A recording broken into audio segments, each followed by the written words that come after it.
If I'm going to tell you about the adventure of my life, explain how I got to this place with these people, and why I did what I'm going to do next, I should probably start by explaining a little bit about pit bucks. What is a pit buck? A pit buck is a device worn on a foreleg just above the hoof, issued to every pony in a stable when they become old enough to start work.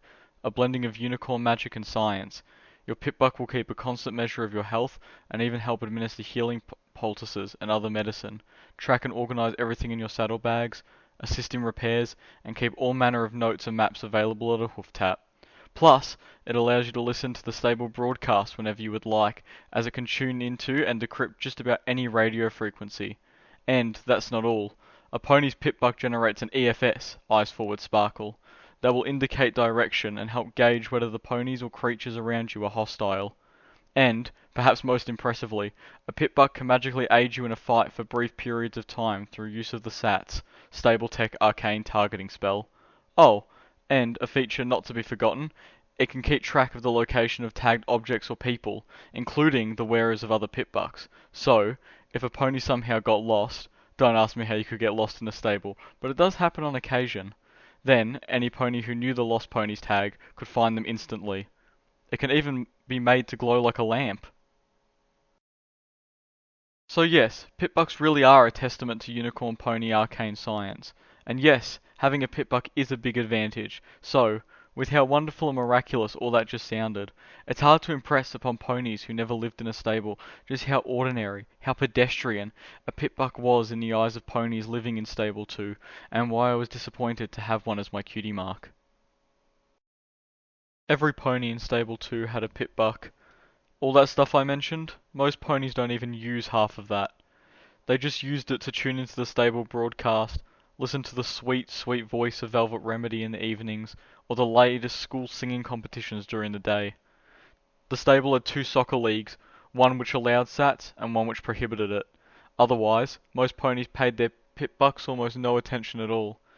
The Overmare issues each pony their own pit buck on the day of their cutie mark party, usually a day or two after you get the mark on your flanks that tells every pony what makes you special, what you're destined to be good at. Once it shows, the Overmare knows what work to assign you. You know your place in the stable. So no, I was not thrilled that what made me special was something that every pony had, which was a lot like being told I wasn't special at all.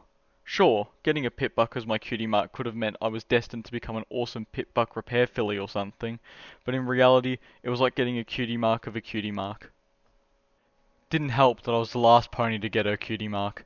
Not surprising in retrospect. Kinda tough to find what you're supposed to be good at, when what you're supposed to be good at is something you don't get until you found what you're supposed to be good at. So, I tried everything. I even tried to invent new things. As a unicorn pony myself, my innate magic allows me to a fine level of manipulation that earth ponies don't enjoy. Any pony can hold a key in their teeth and open a lock, but using multiple tools in a very delicate operation, that requires precision levitation. So, I decided to learn to pick locks with a bobby pin and a screwdriver, and I was even getting pretty good at it.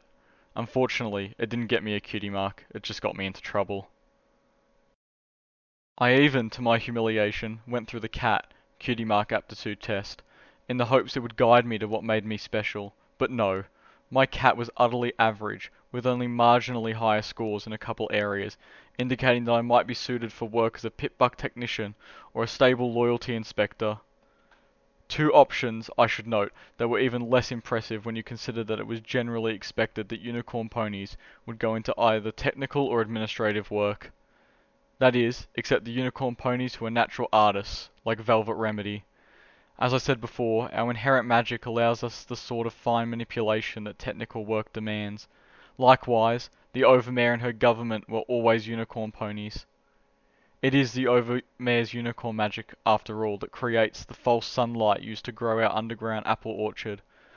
And, while our apples might not look like those beautiful red things in the old books, they are what keep us alive. It was only because they let me try my hooves at both positions that I gained access to a pit buck before receiving my own. Otherwise, I might never have gotten my cutie mark. Oh, my name is Little Pip. Go figure. I was given the name because I was the youngest and the smallest, and even my mother had the good sense not to call me Pipsqueak. Not that I don't love her, but when a filly's cutie mark is a glass of hard apple cider. Anyway, funny how names like that turn out sometimes. Pleased to meet you. Here is my story.